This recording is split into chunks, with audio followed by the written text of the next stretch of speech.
Hi guys, magandang hapon po sa inyong lahat.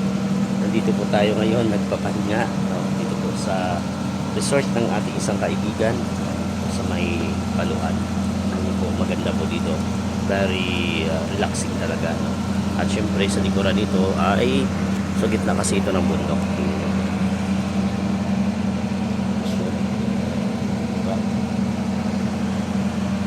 Maganda dito dahil may mga station of the cross po dito. Yan, may mga station of the cross. Isang station lang po yan.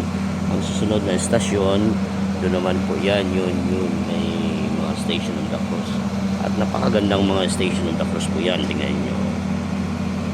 Yan.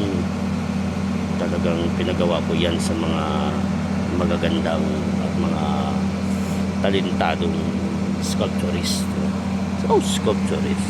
Nandito tayo ngayon for vacation ng isang gabi, overnight lang.